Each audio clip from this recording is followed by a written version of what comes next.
I want to tell you all about the 1936 Olympic Village. What did it look like? What did they build there? What happened there during the games, after the games? What about World War II and after that? And importantly, what does it look like now? If you were to go out there, what could you see? What could you explore? We're going to look at all of this in this video. Now, the 1936 Olympics is one of my favorite topics. It's something I'm super interested in thanks to the book Berlin 1936, 16 Days in August. This is absolutely fantastic because it gives you an idea of what life was like inside of Nazi Germany, about the excitement behind the games. You have to remember, this whole thing was a propaganda exercise. In 1933, Hitler didn't actually want the Olympics. It's something that they'd inherited from before, but Goebbels whispers in his ear, you know, this is going to be an excellent opportunity to show off to the world who we are, what we stand for, but also to pull the wool over their eyes. That's why the stadium is so big and impressive, and why the Nazis take down signs that would say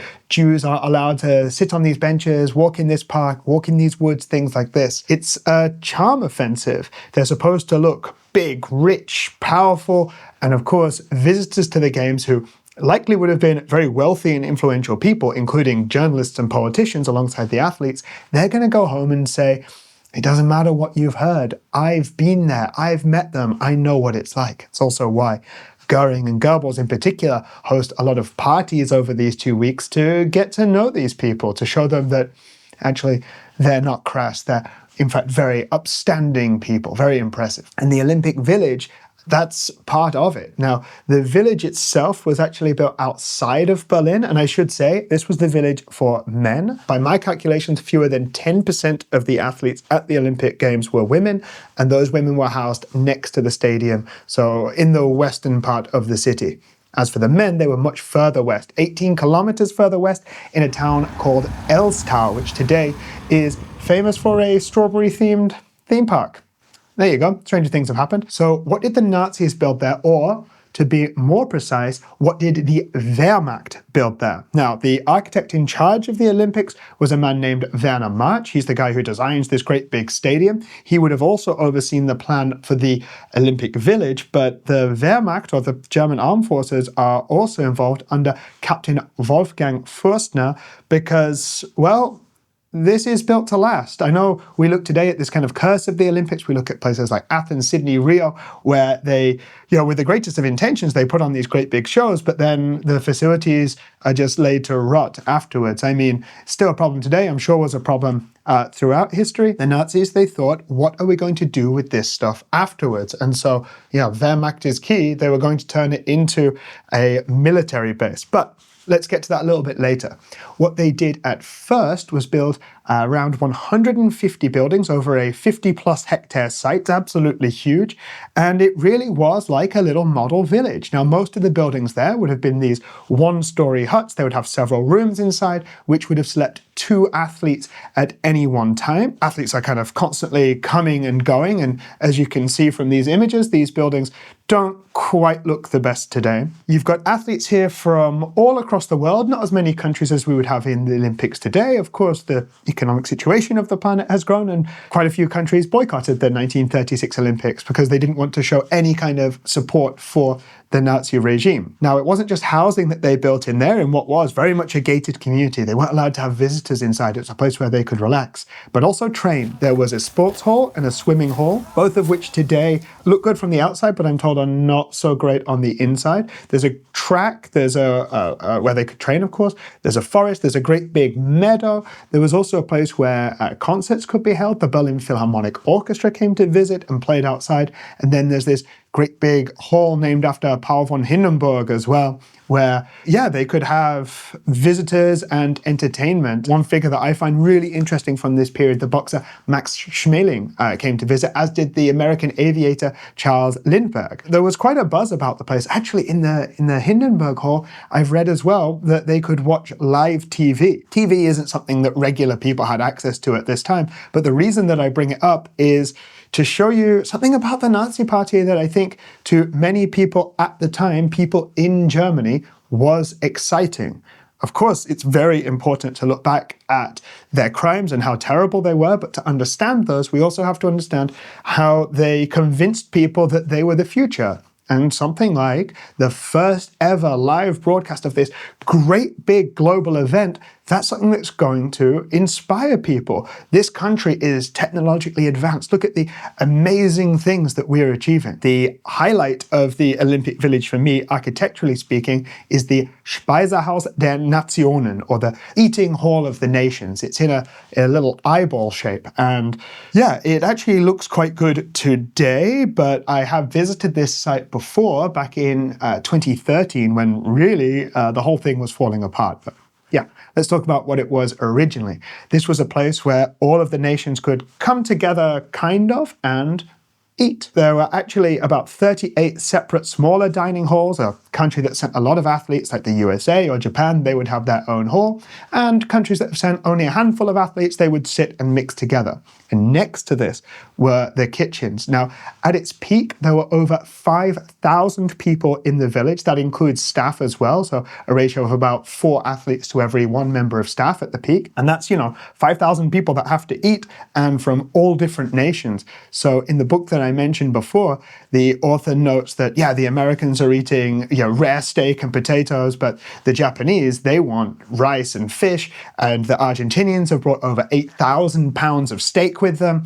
And yeah, this is what I like about that book, because it's giving you this sense of this energy and this excitement. All of these young athletes there from across the world in what the Nazis called the Peace Village. Pretty cool video, right? Like, you couldn't really usually get to go and see most of this stuff because it's all hidden away or hidden in the past, you'd had to have gone there in 2013 and so. So yeah, I'm quite proud of this one. I think it's a pretty cool look at this place.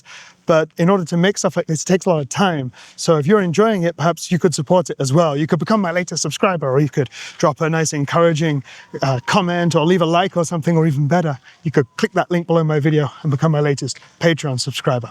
Anyways, back to the shop. But who was in charge of it? I mentioned Captain Wolfgang Fürstner before. He oversaw the construction of the place, which took about 2 years. But he was actually demoted just before the Olympic Games would begin in August of 36. He was replaced by a guy named von Unzu-Gilser, and the official reason for that from the Nazis was leadership difficulties. And they would actually cover up quite a lot about Fürstner and his story going forward.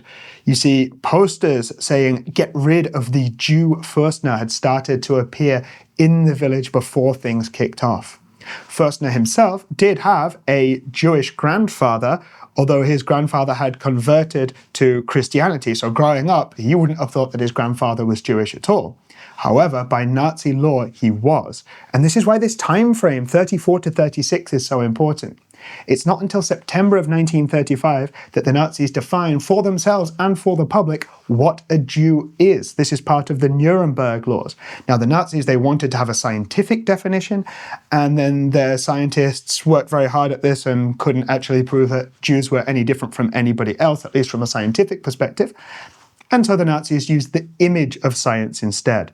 They used these different family trees. You have of pure German blood on one side with no Jewish grandparents and 4 Jewish grandparents on the other. 3 or 4 Jewish grandparents is labeled as a Jew. But what about 1 or 2 Jewish grandparents like Wolfgang Fürstner? Well, these are people that would be called crossbreeds. Crossbreed first degree, crossbreed second degree. And so what happens in the time that Fürstner is in charge is the goalposts move.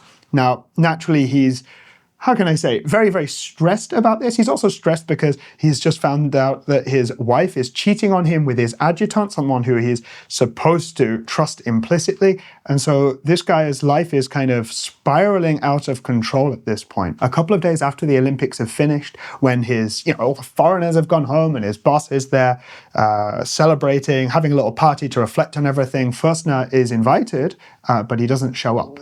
Instead, he puts on his full military uniform, he puts on his medals, and he goes to a part of the village where there was a little lake and pulled out a gun and took his own life. So what did the Nazis do about this? They didn't want to admit that they'd had a Jew in their ranks if they didn't need to. And so they covered it up. They said that he died in a car crash, they gave him a medal posthumously, and they buried him in the Invalidenfriedhof in the center of Berlin, a place where they would go on to bury people that they very much respected within the regime. Famously, although his grave is now gone, Reinhard Heydrich is buried there. one of the masterminds, if you will, behind the Holocaust. The Olympics lasts just for a couple of weeks. They've built this with the intent then of becoming a Wehrmacht base, becoming a military base.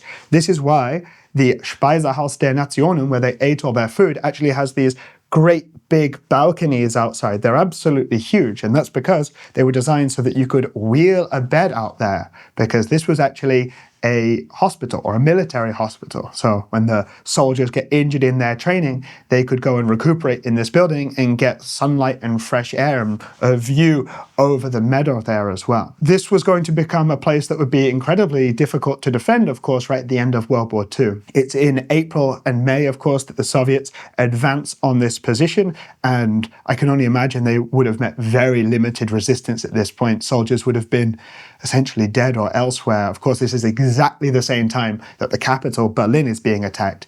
And so there's very little evidence today of its military history, but dotted around the site, I found 3 of them, are these concrete pillboxes, like a 1 or 2 man bunker, essentially. It's something that would be pretty good to jump into during an air raid, but nothing that's going to stop the advancing Red Army, of course. And when I said that I found them dotted about the site, this is where it's important to take stock and have a look at the 3 different times that I visited, 2013, 24, and 25, because yeah, I've been able to see how the place has changed. Let's get into that in a second. First, let's talk about what happened after the Soviets arrived. Well, they took it as their own military base, and they would have used it for, almost 50 years, until the end of the occupation, collapse of the Soviet Union, fall of the Berlin Wall, reunification of Germany, all of this. They added a few buildings to the site, which were basically great big communist-style apartment buildings. And when I went to see those in 2013, wow, they were falling apart. Back then, you'd pay a couple of euros, and some guy was just like, in you go, and you had access to the entire site. Now, there were a few historical signposts around. Some of the buildings were a lot better kept than they are today. A couple of them you could go inside, and a few of them, Apal and I may have gone inside anyway, because no one was around, and it was pouring with rain as well, which is, I think, worth mentioning. Box ticked. I didn't go back for years, and then Paris hosted the Olympics in 2024. I thought, yeah, I'm a little Olympics nerdy boy. I'll go out and have a look. And that's when I found out that, yeah, things had really changed since 2013.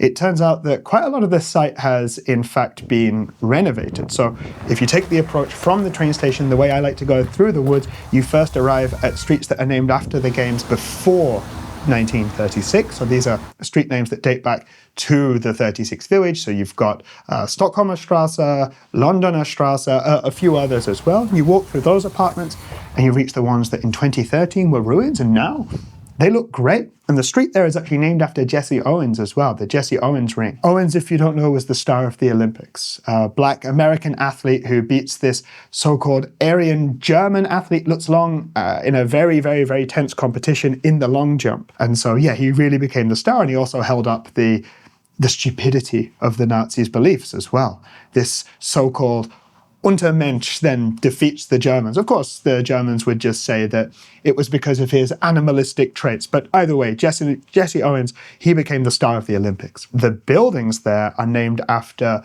different cities that have hosted the Olympic Games right up until now.